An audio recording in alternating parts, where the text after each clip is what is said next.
Aujourd'hui, j'ai trouvé ma petite amie avec son ex dans mon appartement et elle m'a présenté comme son colocataire, mais je n'ai pas assez de pieds pour les mettre dehors à coups de pied. Je vis seul dans un appartement en ville. Ma petite amie Jennifer ne vit techniquement pas avec moi, mais presque.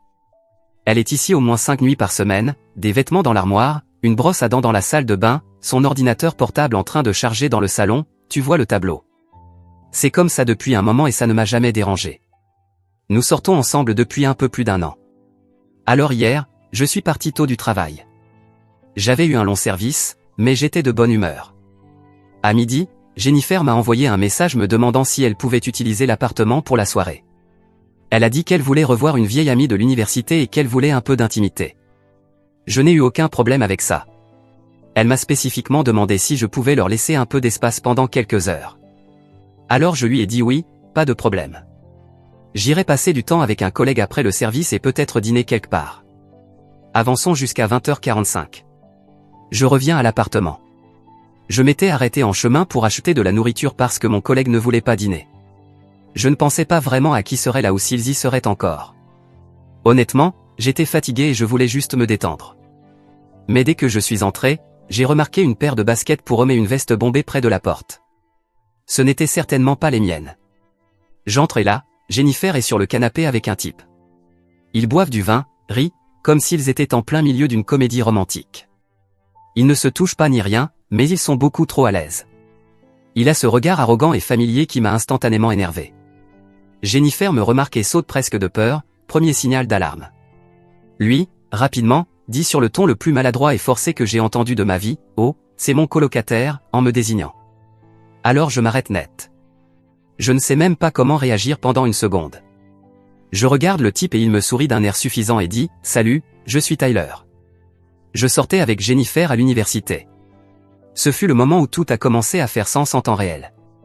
Son regard nerveux, le fait qu'elle voulait l'appartement juste pour être seule avec lui, le ton de sa voix, et maintenant ce type lâchant qu'il est son ex pendant qu'elle fait semblant que je suis juste son colocataire et oubliant que nous sommes ensemble depuis plus d'1 an. Elle essaie immédiatement de minimiser en disant que c'était une blague, qu'elle ne le pensait pas sérieusement. Mais son visage disait tout, elle était coincée. Elle le savait et lui n'aidait pas. Il avait cette confiance arrogante comme s'il savait déjà qu'il avait déclenché quelque chose. Je lui ai dit de partir. Je ne l'ai pas crié, mais je l'ai dit directement, pars. Il rit et me dit de me calmer parce qu'il est là pour se remettre à jour avec son ex et me fait un clin d'œil. Ce clin d'œil est ce qui m'a fait perdre mon sang-froid. Je n'en suis pas fier, mais je lui ai balancé un coup de poing. Le poing a touché, et la seconde suivante, nous étions en train de nous battre. Ce ne fut pas un long combat. Il ne s'y attendait pas, et j'étais déjà fatigué d'être poli. Je l'ai traîné vers la porte, pris sa veste et poussé dehors, ce dernier coup avec un coup de pied aux fesses pour qu'il comprenne bien que je le mettais dehors pour de bon et que ce n'était pas juste une plaisanterie amicale. Jennifer criait tout le temps, me traitant de fou, disant que je ne pouvais pas traiter son ami de cette façon. C'est alors que je me suis retourné vers elle et que je lui ai dit de partir aussi. Elle a d'abord résisté, essayant de changer la situation, disant que c'était aussi son appartement et que je n'avais rien compris. Je n'étais pas intéressé par cette discussion. Je suis allé directement au placard, j'ai pris la valise qu'elle avait chez moi, j'ai emballé ce qui était clairement à elle et je l'ai jeté à côté de la porte. Elle est restée là, stupéfaite, essayant encore de me convaincre, mais je n'étais ouvert à aucune discussion. Je lui ai dit de partir ou j'appellerais la sécurité de l'immeuble. Elle est partie en claquant la porte, criant que j'assumais toujours le pire et que j'avais tout gâché. Après avoir mangé la nourriture que j'avais ramenée, je consulte mon téléphone, des messages non lus de Jennifer. Le premier disait « On peut juste parler », puis un autre « Tu exagères ». Ensuite, quelques autres où elle commence à devenir folle, m'accusant d'être violente et instable. Puis un message vocal de sa sœur, furieuse, disant « Vous feriez mieux de régler ça avant que nos parents l'apprennent ». Maintenant, ses parents m'envoient des messages me disant que je dois être un homme et parler à Jennifer, que je dois arranger les choses. Apparemment, elle est allée directement chez eux en pleurant, en omettant complètement la partie où elle avait son ex dans mon appartement et où elle mentait sur qui j'étais. Certes, il n'était pas en train de danser le mambo horizontal quand je suis entré, mais il ne manquait que 30 minutes de plus, qu'ainsi le type savait faire autre chose que cligner de l'œil et recevoir des coups de pied au derrière. Bien sûr, je n'ai encore répondu à personne. Pensez-vous que j'ai exagéré ? Elle n'a pas seulement menti sur la personne qu'elle allait voir, mais elle m'a aussi appelé son colocataire. Je crois que c'est ce dernier point qui m'a vraiment fait perdre mon sang-froid. Tout le monde agit comme si j'avais perdu la tête, mais personne ne mentionne ce qu'elle a fait. À mon avis, quand ça arrive, il n'y a plus rien à discuter, car la vérité est évidente. Mise à jour une après cette nuit-là, je n'ai répondu à aucun des messages de Jennifer. Mais le message vocal de sa sœur m'a dérangé. Le ton n'était même pas lié à la situation elle-même. C'était comme si elle essayait de devancer quelque chose, comme si une histoire était déjà en train de se construire et qu'elle voulait que je m'y plie avant que leurs parents ne soient mis au courant. Alors j'ai décidé de ne pas rester silencieux. Le lendemain, j'ai envoyé un message à sa sœur, lui disant que nous devions parler en personne. Elle a accepté et nous nous sommes retrouvés dans un endroit près de son travail. Elle était assez tendue, comme si elle se préparait à quelque chose d'inconfortable, ce qui m'a déjà donné un indice. Je lui ai raconté ma version des faits. L'expression de sa sœur a changé instantanément, elle avait l'air sincèrement inquiète et a dit « Ce n'est pas du tout ce que Jennifer nous a dit ». Il s'avère que Jennifer avait raconté à sa famille que je m'étais énervé sans raison et que j'avais frappé un ami qu'elle avait invité parce qu'elle avait besoin d'aide pour quelque chose lié à son travail, autrement dit, encore plus de mensonges. Elle avait dit que j'étais devenu jaloux, que j'avais perdu le contrôle et que j'avais fait une crise de colère. Elle leur avait aussi dit que je traversais des problèmes émotionnels et que je les avais projetés sur la situation. Voilà pourquoi sa famille m'avait appelé pour me dire de régler les choses, parce qu'elle avait fait croire que j'étais l'instable. J'ai montré à sa sœur les messages sur mon téléphone où Jennifer disait qu'elle avait besoin de l'appartement pour voir une amie et je lui ai décrit l'idiot qui fait des clins d'œil, regrettant de ne pas lui avoir laissé l'œil en mode clin d'œil permanent. Sa sœur est restée silencieuse. Tout ce qu'elle a dit, c'est « je vais parler à nos parents ». Il n'a fallu que quelques heures pour que les conséquences commencent à tomber. D'abord, j'ai reçu un message de la mère de Jennifer, avec un ton complètement différent de celui d'avant. Elle s'est excusée d'avoir tiré des conclusions sans entendre les deux versions et a dit qu'elle n'avait aucune idée que Jennifer avait menti. Moins de 10 minutes plus tard, j'ai reçu un message de son père qui, à ma grande surprise, allait dans la direction opposée. Il était furieux. Il a dit que j'aurais dû être l'homme le plus mûr, que peu importait ce qui s'était passé, je n'aurais jamais dû lever la main sur quelqu'un, que j'aurais dû protéger Jennifer des conséquences au lieu de la mettre dehors. Je n'ai pas répondu à son père, je n'ai jamais aimé les carpettes. Cette même nuit, son oncle m'a appelé. Ce n'est pas que nous soyons proches, mais nous nous sommes croisés à quelques événements familiaux et c'est un type bien. J'ai répondu, pensant qu'il allait probablement me sermonner aussi. Mais ce qu'il m'a dit m'a laissé sans voix. Apparemment, Jennifer avait passé la nuit chez lui le soir de l'incident. Elle lui a dit qu'elle ne se sentait pas en sécurité pour rentrer chez elle après ce qui s'était passé. Mais pendant qu'elle était là, elle a laissé échapper que le type, que j'appellerai Tyler pour ne pas l'appeler l'homme au clin d'œil ou le fessé, avait en réalité vu Jennifer la veille, précisément quand elle m'avait envoyé le message pour demander l'appartement. Son oncle l'a confrontée et elle a révélé qu'il ne s'était rien passé cette nuit-là parce qu'elle ne voulait pas aller au motel où il séjournait, trouvant l'endroit répugnant. Mais elle a aussi dit qu'il ne s'était rien passé la nuit où je les ai trouvés ensemble. Bien sûr, cela règle tout, comme elle a un problème avec l'hygiène d'un motel et parce que je suis arrivé à temps, elle n'a pas été infidèle. Tout est résolu, il est temps de se remettre ensemble. Si j'étais le père de Jennifer, ce serait sûrement mon raisonnement. 2 jours plus tard, elle s'est présentée à mon travail. Oui, à mon travail. Elle est entrée en pleurant, les yeux rouges, avec un sac à la main. Elle a commencé à demander à me parler à haute voix. Les gens à la réception ont entendu, et un de mes collègues est venu me chercher en disant « Tu as un truc à régler ». Quand je suis sorti et que je l'ai vue, je n'ai même pas parlé. Je lui ai juste fait signe de sortir. Elle m'a suivi, toujours en pleurant, toujours en suppliant une chance d'expliquer. Je lui ai dit qu'elle ne devait pas être ici, que ce n'était pas la bonne manière de régler les choses. Elle continuait à dire qu'elle n'avait jamais voulu mentir, que Tyler était juste apparu et l'avait prise par surprise. Elle a dit que m'appeler son colocataire avait été un lapsus parce qu'elle avait paniqué. Plus rien de tout cela n'avait d'importance. Elle aurait pu dire qu'elle avait été possédée par un fantôme, ça ne m'aurait pas touché. Je lui ai dit que j'avais déjà parlé avec son oncle et qu'elle devait partir, qu'elle ne devait jamais revenir à mon travail ou ailleurs. Elle m'a dit que son oncle pouvait mentir, que notre relation était plus forte que tout ce qu'il pouvait raconter. Je suis simplement retourné à l'intérieur. Mon patron n'était pas en colère, mais il a clairement dit que cela ne pouvait plus jamais se reproduire. Il a dit que l'entreprise avait une réputation et que si le drame personnel continuait à se produire à la réception, ce serait un problème. J'ai compris et je lui ai assuré que cela ne se reproduirait pas. Le lendemain, on a laissé une lettre à ma porte. C'était d'un avocat. Il voulait que je rende certaines affaires apparemment laissées par Jennifer. J'avais déjà tout emballé et donné à sa sœur cette même semaine, laissant même une liste d'inventaire dans la boîte avec tout ce qui avait été empaqueté. Mais c'était un autre mouvement, une menace légale pour forcer une communication. Je leur ai envoyé une photo de la liste d'inventaire et du reçu d'envoi au cabinet d'avocats, leur disant que tout avait déjà été réglé. Ensuite, son père m'a de nouveau envoyé un message, disant que je me comportais comme un lâche et un enfant simplement parce que je refusais de confronter Jennifer et de régler les choses comme des adultes. J'ai bloqué son père. Mais mon ex ne semble pas comprendre que c'est fini, et je le lui ai clairement dit. Si la mettre à la porte de mon appartement et lui envoyer toutes ses affaires n'est pas suffisant, je ne connais pas d'autre moyen. Je ne sais pas faire des signaux de fumée avec mes mains qui disent « Tu es une menteuse et il est temps de tourner la page ». Mise à jour 2 environ une semaine après qu'elle ait causé une scène à mon travail, quelqu'un a frappé à la porte tôt le matin. Un type en costume m'a remis une enveloppe. Je savais déjà ce que c'était avant même de l'ouvrir, une ordonnance restrictive. Je me suis assis, je l'ai luée, honnêtement, j'ai pensé que c'était une blague. Elle était rédigée de telle manière qu'elle me dépeignait comme un manipulateur et un contrôleur violent qui avait explosé parce qu'elle essayait d'aller de l'avant. Selon les papiers, j'étais hostile, imprévisible et enclin à la violence, et elle affirmait craindre pour sa sécurité ainsi que celle de Tyler. Mais voici la partie qui m'a immédiatement fait sortir de l'état d'esprit l'ignore-là, elle a essayé de faire croire que c'était elle qui m'avait quitté. Elle avait présenté les papiers en disant que j'étais devenu violent après qu'elle ait tenté d'avoir une conversation civile sur notre rupture. Elle n'a pas mentionné que j'étais entré dans l'appartement et qu'elle m'avait présenté comme son fichu colocataire, ni comment Tyler s'était mis à parler de trop, ni ce que son oncle avait raconté. Rien de tout cela n'était évoqué. J'ai immédiatement appelé le bureau de l'immeuble et demandé s'il y avait des enregistrements du couloir. Heureusement, l'une des caméras extérieures avait filmé l'entrée de mon étage. Et c'est là que je l'ai vu, Tyler était revenu 2 nuits avant que l'ordonnance restrictive ne soit émise. Il était venu à mon appartement, avait sonné avec un type au hasard et, n'ayant eu aucune réponse, ils étaient restés là 5 minutes avant de partir.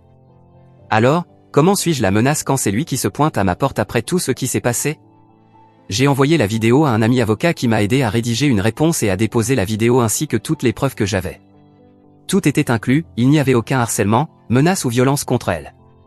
Pendant ce temps, un ami, avec qui je ne savais même pas qu'elle était encore en contact, m'a appelé. Il m'a dit que Tyler se vantait que j'étais trop faible pour garder une fille comme Jennifer sous contrôle et qu'il savait qu'elle reviendrait avec lui tôt ou tard. Il se moquait aussi de la bagarre, disant que j'avais eu de la chance que Jennifer l'interrompe avant qu'il ne commence vraiment à me frapper. Je ne me souviens pas que cela se soit passé ainsi, et encore moins son derrière, mais bon, Tyler semble être du genre à beaucoup parler et peu agir. Mon ami m'a aussi dit que ce n'était pas la première fois que Tyler faisait ce genre de choses. Apparemment, son schéma était d'apparaître dans la vie de ses ex quand elles étaient vulnérables ou que leur relation battait de l'aile, de jouer au bon gars, de faire semblant de vouloir parler, et de leur faire croire qu'elles ressentaient encore quelque chose pour lui. Cela me dégoûtait, sincèrement. Quelques jours plus tard, j'ai eu la confirmation de ce que je soupçonnais. Une ancienne colocataire de Jennifer, avec qui je n'avais jamais vraiment parlé mais avec qui nous avions des amis en commun, m'a envoyé un message direct. Elle m'a dit qu'elle se sentait mal de ne pas m'avoir averti plus tôt, mais qu'elle pensait que je méritais de savoir. Selon elle, Jennifer voyait Tyler depuis des mois avant cette nuit-là dans mon appartement. Elle a dit que Jennifer disparaissait les week-ends, disant à tout le monde qu'elle allait rendre visite à sa famille, mais il y avait toujours des reçus Uber, des appels tard dans la nuit, et même quelques fois où elle rentrait avec des cadeaux qu'elle n'expliquait pas. Pour couronner le tout, j'ai trouvé un ancien compte email qu'elle utilisait pour que je l'aide avec ses candidatures freelance. En supprimant des fichiers pour libérer de l'espace, j'ai remarqué qu'elle n'avait pas déconnecté sa session sur mon ordinateur portable. La boîte de réception contenait des reçus Uber vers une zone de motel, des livraisons Amazon vers des motels, et même une facture pour un dîner chic, datée de quelques semaines avant notre altercation. Tout cela peignait un tableau clair, elle me trompait activement, mentait à ce sujet, et avait voulu utiliser mon appartement pour me tromper, peut-être par un genre de fétichisme, si ce n'était pas déjà fait. J'ai donc décidé de commencer le processus pour rompre mon bail. Heureusement, mon travail dispose d'un bureau satellite dans une autre partie de la ville, alors j'ai demandé à être transféré. Mais toute cette situation est devenue tellement épuisante que je ne veux plus en entendre parler. Je ne veux plus croiser ses amis, et je ne veux certainement pas rester dans mon appartement en sachant tout ce que je sais désormais. Pour l'instant, mon avocat s'occupe de tout ce qui concerne l'ordonnance de restriction, vu qu'elle n'a présenté aucune preuve d'un danger réel et que la vidéo montre tout le contraire de ce qu'elle a affirmé. Je suis sûr que l'ordonnance sera annulée.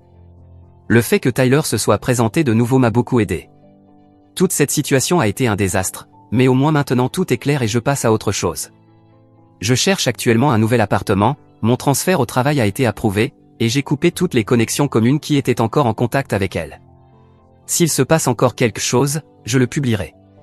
Mise à jour 3. Il y a encore plus de drames dans mon histoire, mais cette fois, je parle du genre de drame où la police est impliquée.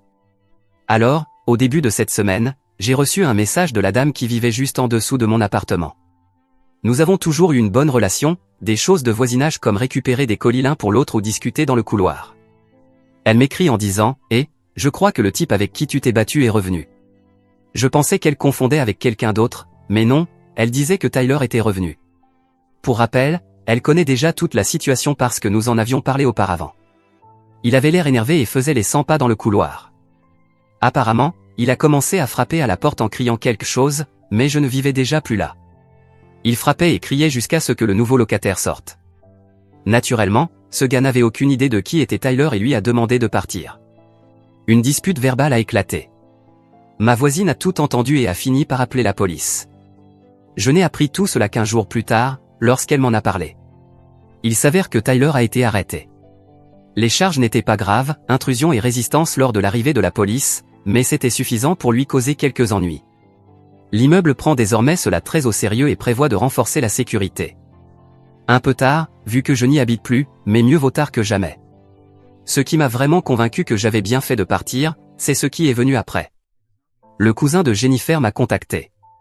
Je l'avais rencontré une fois lors d'un dîner familial, il semblait être un bon gars, mais nous n'avions jamais reparlé depuis. Il m'a envoyé un message après avoir entendu parler de tout ce qui se passait lors d'un événement familial pour me dire que, malheureusement, je n'étais pas le premier à qui cela arrivait. Selon lui, Jennifer a un schéma, elle reste silencieuse dans une relation lorsqu'elle est malheureuse, évite la confrontation, puis recommence à renouer avec un ex au lieu d'affronter les vrais problèmes. Dans sa précédente relation, elle avait fait exactement la même chose jusqu'à être découverte, et le gars avait mis fin à leur histoire. Je ne sais pas si j'écrirai une autre mise à jour après celle-ci. J'ai dit ce que j'avais à dire, et à ce stade, je me concentre seulement sur l'avenir. Si quelque chose d'autre arrive, je vous le ferai savoir, mais j'espère que ce sera la dernière fois que j'aurai à penser à tout ça. Mise à jour 4 après tout ce drame, les lettres d'avocat, les menaces d'ordonnance de restriction et sa disparition comme si elle voulait une deuxième chance, je pensais que tout était fini. Je pensais que j'avais enfin obtenu le silence que je demandais depuis la nuit où j'ai mis mon ex et Tyler dehors de chez moi. Mais la clôture n'arrive pas toujours de manière nette. Parfois, elle se faufile par des gens que tu te rappelles à peine ou avec qui tu n'as pas parlé depuis longtemps. Dans mon cas, elle est venue d'une personne que Jennifer et moi avons en commun. Cette personne m'a envoyé un court message disant qu'elle ne voulait pas s'impliquer à l'époque mais qu'elle pensait devoir me dire ce qui s'était passé après que j'ai coupé tout contact. Apparemment, une fois que tout a explosé et que l'histoire avec Tyler a commencé à s'effondrer, Jennifer a emballé ses affaires et a disparu de la vie de la plupart des gens. Elle n'a rien expliqué, elle est juste partie. Sa colocataire a dit que tout était devenu rapidement chaotique parce que le bail arrivait à expiration et que Jennifer avait laissé tout le monde en plan. Puis est venue la partie suivante. Jennifer a essayé de se remettre avec Tyler. D'après ce que cette personne m'a dit, cela n'a pas duré longtemps. Il s'avère que Tyler n'était pas seulement un manipulateur et un clown, il était dangereux. Après que Jennifer ait emménagé chez lui pendant un temps, son ex avant elle est réapparue, cette fois en portant de vraies accusations de violence, pas juste des bousculades ou des cris, mais de véritables accusations criminelles. Ce même gars, avec son sourire stupide et son derrière que j'avais botté et je crois que c'était la seule fois de ma vie que j'ai vraiment botté quelqu'un, se retrouvait maintenant entre 2 audiences judiciaires. Il n'y avait pas une seule personne au monde qui méritait plus cela que Tyler. Quant à Jennifer, je n'en sais pas beaucoup plus. Depuis sa tentative de m'imposer une ordonnance restrictive, elle n'a cherché aucun moyen de me contacter. Je continue de recevoir des informations car c'est ainsi que va la vie, quelqu'un doit toujours raconter quelque chose. Je sais juste qu'elle vit actuellement chez son père. Apparemment, sa mère a demandé le divorce, et elle est retournée vivre avec lui. Je ne sais pas si ce divorce est lié à mon histoire ou non. C'est tout ce que mon réseau d'espionnage improvisé a pu apprendre, mais je préfère ne pas penser que je suis si important ou si puissant pour qu'une simple botte au bon moment ait causé autant de répercussions dans ma situation sentimentale. J'ai recommencé à sortir un peu avec quelques filles, mais rien de sérieux pour le moment, juste quelques rendez-vous. Il est difficile de faire de nouveau confiance après avoir découvert qu'on vous a trompé aussi longtemps. Je ne sais pas si cette blessure guérira un jour ou restera toujours ouverte. Bonjour, j'aimerais savoir comment d'autres personnes, peu importe si ce sont des hommes ou des femmes, ont réussi à surmonter une infidélité et à reconstruire une relation sérieuse par la suite. Peut-être qu'entendre les expériences des autres m'aidera à me sentir plus à l'aise avec ma propre situation. Peut-être qu'il faut juste plus de temps, ou peut-être que c'est simplement difficile de refaire confiance à quelqu'un. Mise à jour 5. Ce n'est pas que j'aime continuer à faire des mises à jour sur ma vie, mais je crois que celle-ci sera la plus agréable, donc je suis heureux de m'asseoir pour l'écrire pour la première fois. Il y a toujours une première fois pour fessier clignotant, comme on a commencé à appeler Tyler. Il a été condamné à 30 jours de prison, plus une amende, plus du travail forcé, du travail communautaire pour son affaire de violence. Je ne sais pas avec quel genre de criminel il va être enfermé, ce n'est pas comme s'il l'avait envoyé dans une prison de haute sécurité, mais il y a des chances que quelqu'un lui botte les fesses là-bas. Une fessée à quelqu'un d'aussi arrogant que Tyler, ça ne se refuse pas, non? Ce n'est pas énorme tout ça, mais moi, je suis déjà heureux, satisfait d'avoir été celui qui lui a donné un bon coup de pied ce jour-là. C'est difficile à décrire avec des mots, il faut le vivre pour comprendre ce que je ressens. C'était presque une expérience religieuse, la sensation de ton pied prenant de l'élan, frappant de plein fouet sa fesse avec la semelle, le voir être propulsé vers l'avant puis presque tomber la tête la première dans le couloir de l'immeuble, c'est quelque chose que je recommande, mais uniquement contre des personnes qui le méritent. Par exemple, des types comme Tyler, qui te font un clin d'œil parce qu'ils s'apprêtent à coucher avec ta petite amie. Pour ce genre de gars, cette technique est nécessaire. Je dois dire que j'ai lu vos suggestions sur l'infidélité et le fait de refaire confiance, et apparemment, il faudrait envisager une thérapie. Ce n'est pas que je refuse ce conseil, mais je n'avais jamais envisagé d'aller en thérapie. Ce sera quelque chose à considérer. Mise à jour 6. Je crois que cela fait 3 ans que j'ai fait ma première publication, peut-être un peu plus, je n'ai pas vérifié précisément, et beaucoup de choses ont changé pendant ce temps, tandis que d'autres sont restées les mêmes. Pour commencer, je crois que j'ai commencé à guérir parce que j'ai donné une nouvelle chance à une relation. Je pense que j'ai pris mon temps dans ce domaine, mais c'était pour le mieux, commencer une relation dans un état mental plus sain était la bonne décision. Ce qui n'a pas changé, c'est la dynamique entre Jennifer et fessier à marque de chaussures. Pendant tout ce temps, Jennifer est sortie avec quelqu'un d'autre et l'a de nouveau trompé avec Tyler, comme toujours. Mais cette fois, quelque chose a changé, Tyler a décidé de laisser un souvenir à Jennifer pour toutes ces années de relations adultères. Oui, il a frappé Jennifer. Mais tu sais ce que j'ai appris? Jennifer a décidé de ne pas porter plainte, même après que Tyler l'ait à nouveau abandonnée. Ma surprise est inexistante parce qu'il est évident qu'il existe une relation toxique entre eux, et tout cela me semble presque normal maintenant. C'est aussi normal que le fait que cette fois soit probablement ma dernière mise à jour. C'est-à-dire, nous pourrions atteindre la mise à jour 73, et ce serait probablement un simple copier-coller de celle-ci. Donc je m'arrête là. Je veux juste que tu imagines cette mise à jour répétée encore et encore, et tu te rapprocheras beaucoup de la réalité.